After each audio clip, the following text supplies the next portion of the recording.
Hello and welcome to ONTV News. I'm Kayla Brandon. Tuesday, November 6th was Election Day, and Americans were faced with some important decisions regarding our country. Voter turnout was reported as high across the state of Michigan, but the rest of the country was down from the 2008 election. Many residents waited in long lines, and some communities were still taking in ballots well after 8 p.m. to accommodate voters. The results trickled in from around the country late on Tuesday night. There were important races both nationally and locally. Barack Obama was re-elected President of the United States. He gained 303 electoral votes to Mitt Romney's 206, with Florida's results still unclear. The general election was much closer, with Obama edging out Romney 50% to 48%. Congress remains divided, with Republicans retaining the majority in the House and Democrats holding on to the majority in the Senate.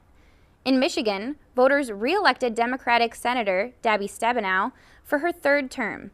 Stabenow solidly defeated her Republican opponent, Pete Hoekstra, with 56% of the vote. All 6 statewide proposals were shut down in Tuesday's election. Proposal 1, the emergency management issue, was the closest decision of the night, with 52% of voters voting no, repealing the emergency manager law. Proposal 2, a proposed state constitutional amendment on collective bargaining, was also shut down, with 58% of voters saying no. Proposal 3 was another proposed constitutional amendment dealing with renewable energy standards, and it too was turned down, gaining 63% no votes. Proposal 4 dealt with home health care issues and collective bargaining. Like Proposal 2, it was rejected by Michigan voters with 57% no votes. Proposal 5 was rejected by the biggest margin of the election, with a resounding 69% of voters voting no. Prop 5 was yet another proposed constitutional amendment calling for a 2/3 legislative supermajority to raise taxes. Proposal 6 was also rejected. Proposal 6 would have amended the Constitution to require a statewide and local vote before any new international bridge or tunnel for motor vehicles could be built. Despite the majority of Orion races being decided during the primaries, residents still had to make a few important decisions on Tuesday. The Lake Orion Community Schools Board of Education had a vacant seat, and it went to Bill Holt. He gained 7,560 votes, while his opponent, Angela Nasso, gained 6,713. Both Holt and Nasso were running for office for the first time. Holt will be taking the seat vacated by board president Mary Jo Burkhart, who decided against running for re-election. Oakland County Commissioner District 1 went to Republican Michael Gingell. He was up against Jeff Vaught. Gingell gained 17,006 votes to Vaught's 10,143 votes. Republican State Representative Bradford Jacobson was re-elected as the state representative of the 46th District. Jacobson handily defeated his opponent, Daniel Sargent, with 27,766 votes to 15,810. For complete election results, visit www.michigan.gov/elections. And now an update on a story we covered a few weeks back. The permit required for Verizon Wireless to build a cell tower in Orion Township has been approved by the Township Board of Trustees. It has been nearly a year since Verizon Wireless announced their plans of building the 145-foot monopole cell tower on the corner of Baldwin and Walden Road. Several homeowners in the area have been fighting the proposed cell tower for fear of how it will affect their health and property values of their homes. According to Joanne Van Tassel, Orion Township Supervisor, the township is not allowed to pick and choose who they approve or deny a special land permit based on state law. The Federal Telecommunication Act, passed in 1966, says no local government or state can regulate the placement, construction, or modification of personal wireless facilities based on environmental effects of radio frequency emissions.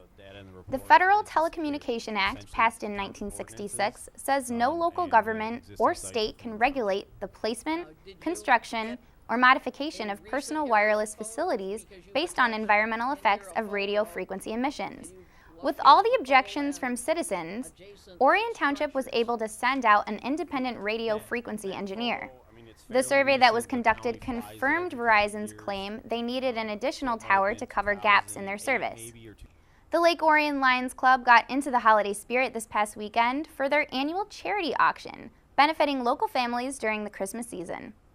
The holiday season is officially underway, and the Lake Orion Lions Club kicked off the season with their annual A Christmas for Everyone charity auction, held at the Malash dealership Saturday, November 3rd.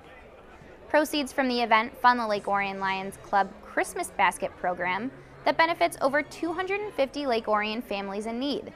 We spoke with the men responsible for the event to see what they had to say about their goal of helping local families in need. I believe everyone has a place in their heart where they want to help anybody and everybody in need. And this community forever has done that, and I'm so proud of them. I was giving money to Lions about a few years ago. I wanted to see where it was going, and actually saw them giving these baskets away to these families actually helped them. And I said, we need to up the ante a little bit. You guys need more money. There's more people that need help. So I said, let's host it in my dealership. I'll invite all my friends. We are on an all-time high as far as the club. I thought about it the other day, and I've been involved with a lot of organizations, whether it's Boy Scouts, Girl Scouts, cross country, track, whatever. And each organization seems to have highs and lows. We are at an all-time high. We have more people wanting that help. If you ever thought about joining the Lions Club, now's the time. Tickets for the event were $30 prior to Saturday evening and $40 at the door. The night began at 6 o'clock with a silent auction where bidders purchased tickets for $5 each and placed the tickets on the items they wanted most. A live auction followed at 9 where bigger ticket items were sold to the highest bidder. One, or should I say two, of the live auction prizes were Hershey and Max, 13-week-old chocolate lab puppies. These playful pups were definitely the center of attention that night, attracting bidders of all ages. We're going to step aside for a moment. You're watching ONTV News. Stay tuned.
Welcome back to ONTV News. I'm Kayla Brandon. There's no shortage of pizza places in the Orion area, but pizza customers are loyal customers once they find something they like. A new pizza place with a familiar name recently celebrated its grand opening, and the owners are doing what they can to get you out to visit. On Wednesday, November 7th, representatives of the Chamber of Commerce, the Lake Orion Downtown Development Authority, and other township and village officials gathered at the newest Hungry Howie's location for a ribbon-cutting ceremony. The store in Lakeview Plaza off of M24 is the chain's 50th store in Michigan. We talked to partner Tom Capoferi about how his product rises above the competition.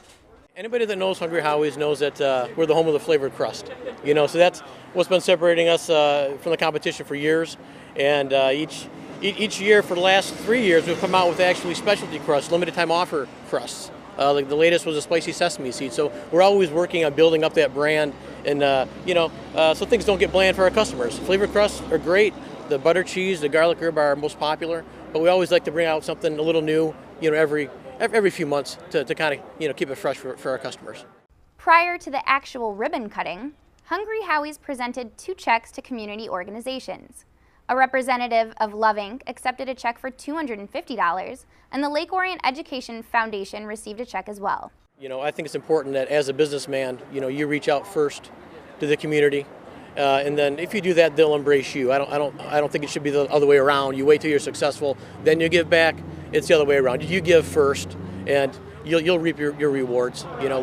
There's good people here, great businesses, and like I said, we couldn't be happier to be here. Don't be too surprised if you see more mustaches than usual this month. The month of November has recently been named Movember and encourages men to grow mustaches to raise awareness and funding for prostate and testicular cancer. The movement was started in 2003 by a couple of Australian men who wanted to bring back the mustaches as a fashion statement. However, funding for the cause wasn't actually collected until 2004, when 4 of the original members wanted to add an important awareness. That year, 450 participants raised $43,000 for the Prostate Cancer Foundation of Australia. Today, the charity has grown into a phenomenon with 1.9 million participants. Men and women can register at www.movember.com to grow their mustache or support the movement. The National Cancer Institute recommends that women age 40 or older should have mammogram screenings every 1 to 2 years. Women with insurance normally don't have to worry about cost, but there is a local organization whose efforts help those without insurance. The Pink Ribbon Trailblazers held their first annual Boobiefest on October 27th at the Pink Creek Country Club in Lake Orion.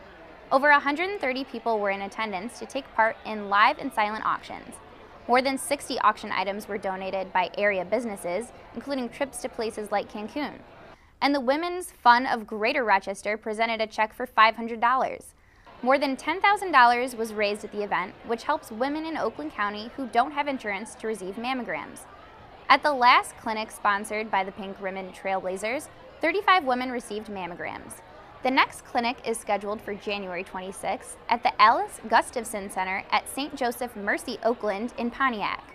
To apply, call 1-800-372-9064 or visit pinkribbontrailblazers.com for more information.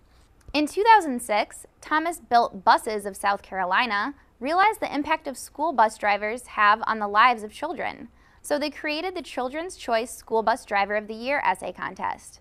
A Carpenter Elementary student submitted an essay, and her effort paid off. When Charlotte Anker's mother brought home the information on the School Bus Driver of the Year contest, Charlotte knew who she wanted to nominate. She took the time to write the 2-page essay and mailed it in. To her surprise, Lake Orion Community Schools bus driver Don Leemaster was singled out from over 800 nominees to win the award. I was really happy because she deserves it a lot. Well, she plays games with us and she has the library, and when I walked home the wrong way once, she came back to make sure that my mom had got me.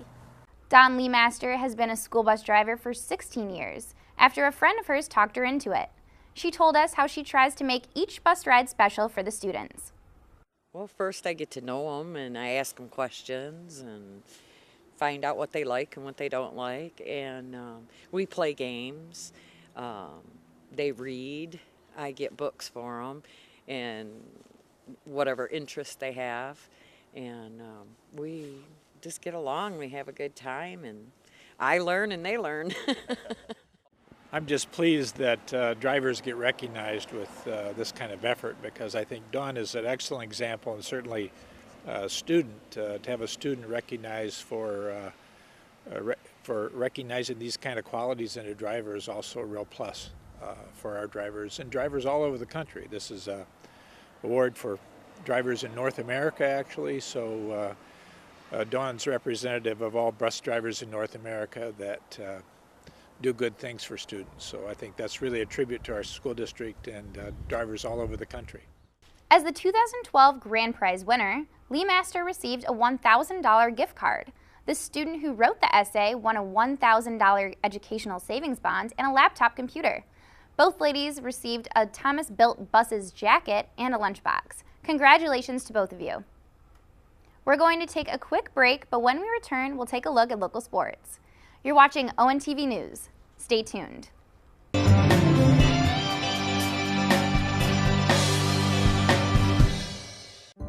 Hello, I'm Mike Bouchard, the Oakland County Sheriff. There's a big problem that faces all the communities in America today, and that's abuse of legitimate prescription drugs. Sometimes they're left in the home when a loved one passes away, or they're in the medicine cabinet for someone else, and a youngster in the home steals it and they abuse it. It's one of the fastest growing drug abuses that we see in our community and across the country. Secondly, We see these drugs oftentimes when they're no longer utilized being flushed down the drain, and we're seeing higher levels of residual pharmaceuticals in our waterways and our streams.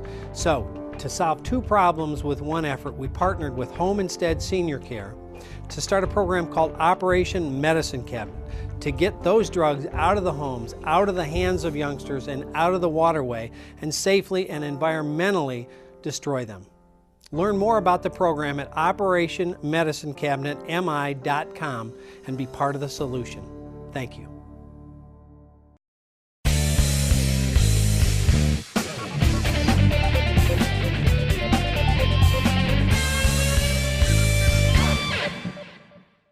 Welcome back to ONTV News. We'll now turn our attention to local sports.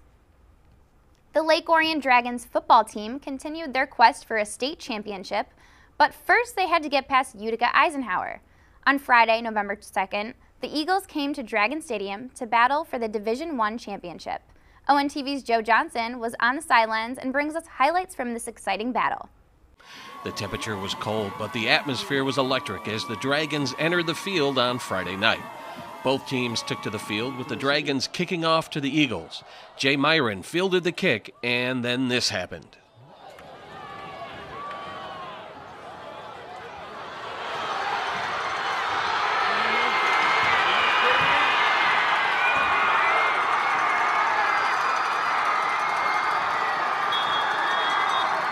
Myron returned the opening kickoff 97 yards for the touchdown, stunning the home crowd. Just seconds into the game, the Eagles led the Dragons 7-0. Following that score, both teams struggled to move the ball in the first half. With a minute left until halftime, a Dragons drive stalled at the Eagles' 16. The Dragons brought out kicker Jeremy King, who nailed a 33-yard field goal to make the score 7-3.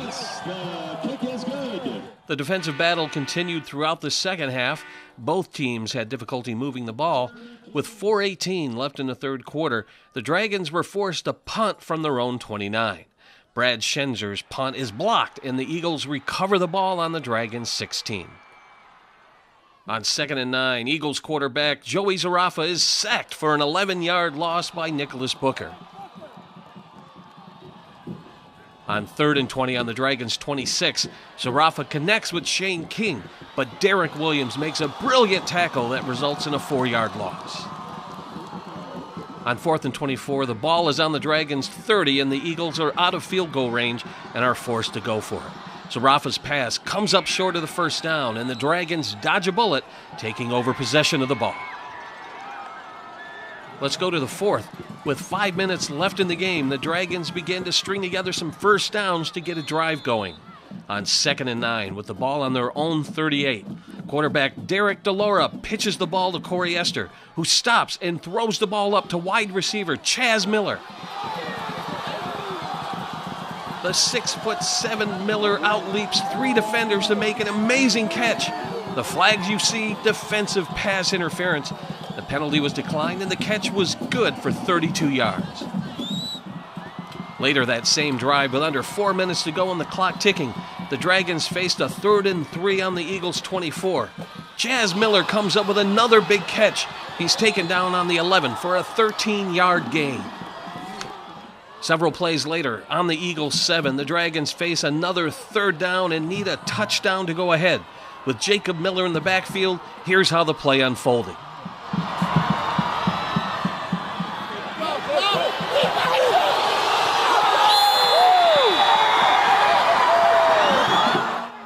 DeLaura's bootleg had everyone fooled, and he strolled into the end zone untouched. The extra point was good to put the Dragons up 10-7 with 2 minutes left in the game. Eisenhower had enough time to try to put together the game-winning drive, but the Dragons' defense held strong. Facing a 4th and 10, Eagles quarterback Joey Zarafa desperately tried to keep the drive going.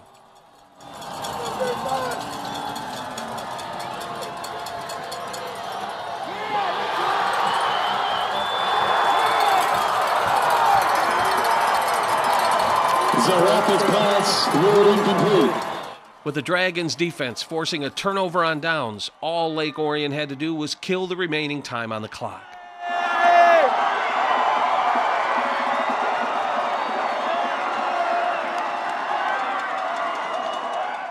After the game, Lake Orion High School Athletic Director Bill Reese presented the Dragons with the Division I, Region 4, District 1 Championship Trophy.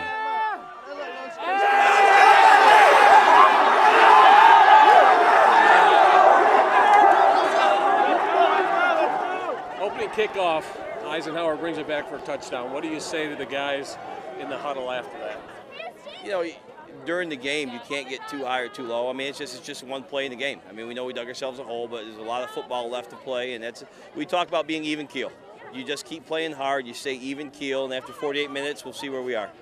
Talk about what your defense accomplished those next several quarters. Well, defense played with great urgency. We were struggling offensively. They were doing a great job against our offense, and our defense kept us in the game and played outstanding. So, it was against a very good team, probably our best defensive effort of the year, no doubt.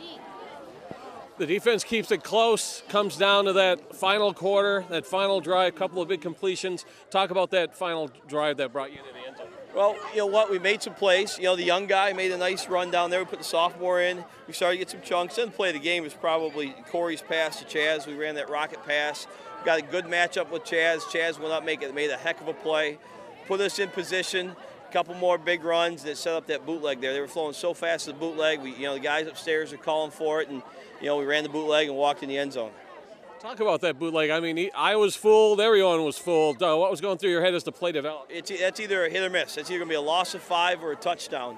And they were so fast flow, and I was worried about 45, who was down there playing outside the tackle. If he would have slow played it, he may be able to make a play, but he closed so fast on the dive back that Derek could walk in the end zone. This was the most exciting game of the season to date. What's going through your head overall? You know what? I keep saying my prayers. Be thankful and proud of my guys. This is playoff football. You just, you have to come and battle, and you get to this part of the year, they're going to be like this. They're going to be 4-quarter games and wild ones, and this was another one. Our defense just plays hard regardless of what happens, and they just come out. They just want to win ball games at any cost, and that you can tell by how they play tonight. Talk about the bootleg. How did the play develop? What was going through your head? Well, I mean, all game, their defense was running the ball really well. And, it was a matter of time before we called it. And I was waiting for the play. I really wanted to run it. And I knew as soon as we called it, only me and Chaz Miller, our receiver, knew the play. So I knew it was going to work. Terrific. What's going through your head when that clock ticked down? You're nailing the ball. What's going through your mind? I mean, I knew it was like a matter of when it was going to happen because we're such a good football team, so many good players, and we just kept coming off the ball, kept hitting them, and we made big plays when we needed to. Wide receiver Chaz Miller finished with 5 catches for 77 yards and made 2 crucial catches on the game-winning drive. Once the defense made that stop, we kind of just got momentum. We put a drive together, made a couple big plays down the stretch, and one big play after another, we just got momentum, kept going. And it just worked out for a touchdown. Our defense made another stop after that and came up with a win. What was going through your mind when you scored? I mean, it seemed like it was going to be an impossibility today, but you guys managed. Oh, I was so happy. The whole game, all the hard work we put in just to get that one score finally worked out. We got the win. I knew our defense was going to make a stop. Just excitement and all the hard work just came together. The Dragons advance to the next round where they host Macomb, Dakota at Dragon Stadium on Friday. Kickoff is at 7 p.m. From Dragon Stadium, this is Joe Johnson reporting for ONTV Sports. Thanks, Joe. What an exciting finish. On Thursday, November 1st, the LOHS varsity volleyball team began their postseason run at Romeo High School in the district semifinals against their OAA Red Division foe, the Oxford Wildcats. The Dragons finished the regular season 1 game out of first with a 45-17 overall record and 7-1 in the OAA Red. The Wildcats sat at 34-18-7 and 4-4 in the division. The Dragons ruled the night as they swept Oxford 25-15, 25-15, and 25-16. The first 2 sets seemed evenly matched until about the 20th point, when Lake Orion would then step up and pull away from the Wildcats. The third set saw Oxford pull out to a 15-10 lead, but like the 2 previous sets, things seemed to click for Lake Orion as junior Tess Marshall turned things around for the Dragons. Marshall stopped Oxford's run as she ripped off 14 straight gem serves, including 4 straight aces, to set her team up for the set and the victory. Marshall had just returned to action after a week off to rest her strained rotator cuff. Other team leaders include Hannah Murdoch, who led the team with 9 kills, Sabrina Cottrell with 14 assists, and Gabby Kluger, who finished with 16 digs. The victory celebration was short-lived, as Lake Orion had to return to Romeo on Saturday, November 3rd, to face their rival, the Clarkston Wolves, for the district finals. Including the match on October 18th, the Dragons have lost the OAA Red Championship to the Wolves for the past 3 years. But like the year before, Lake Orion was hoping to exact some revenge and knock off their rivals in postseason play. Things didn't quite turn out how the Dragons had hoped. The Wolves defeated Lake Orion in 5 sets to take their 6th district final in a row and continue their season. Clarkston led 21-19 in Game 1 before Lake Orion rallied and scored 6 straight points to beat the Wolves 25-21. Game 2 saw Clarkston pull ahead again, but this time Lake Orion wasn't able to rally from an early 14-6 lead, and they lost Game 2 25-15 to even the match at 1 apiece. Lake Orion rebounded in Game 3 and led the entire set, eventually winning 25-17, putting them up 2-1. Game 4 was evenly matched as both teams exchanged points back and forth. They were tied at 23 apiece late in the set, but Clarkston was able to score the last 2 points, evening the match 2-2. Game 5 saw Clarkston's Rachel Dickerson step up her game and lead her team to a 15-10 win and the victory. Clarkston moves on to the regional semifinals to face Utica Eisenhower. Sophie Murdoch led the Dragons with 23 kills, Gabby Kluger had 29 digs, Heath and Kayla Rocky each had 6 blocks. For the Wolves, senior Emily Pop had 29 digs, and Freaks added 39 assists. On November 3rd, Lake Orion senior TJ Carey competed at the Lower Peninsula Cross Country Finals. Carey captured the D1 Region 9 title a few weeks back, finishing first with a time of 50 minutes 18 seconds, qualifying for finals. The LP finals were held in Brooklyn, Michigan at Michigan International Speedway. The weather was chilly but dry, making it ideal running conditions for the high school athletes. The boys' D1 race was the closest race of the day, with just over 2 seconds separating first and second place. TJ Carey finished second overall with a time of 15 minutes and 9 seconds, while Highland Milford's Brian Kettle finished in first with a time of 15 minutes and 7 seconds. Carey and Kettle were dead even at Mile 1 with a time of 4 minutes and 49 seconds. Mile 2 belonged to Carey. He clocked in with a time of 5 minutes and 4 seconds, while Kettle had a time of 5 minutes and 5 seconds. They swapped roles in Mile 3 with Kettle besting Carey by a second with a time of 4 minutes and 46 seconds. TJ Carey finished in 4th in 2011 with a time of 15 minutes and 32 seconds, and 25th the 2 previous years with a time of 15 minutes and 48 seconds his sophomore year, and 16 minutes and 18 seconds his freshman year. Brian Kettle is a junior and can return next year to defend his title. Finishing out the top 5 were Waterford Mott's Nathan Bernan, Kettle's teammate Cody Snavely, and Kennewa Hill's Jeff Bajema. Congratulations, TJ, on a strong showing at States. That's it for this edition of ONTV News. For upcoming events and information on ONTV, visit our website at orionontv.org. On behalf of the entire crew here, I'm Kayla Brandon. Thanks for watching.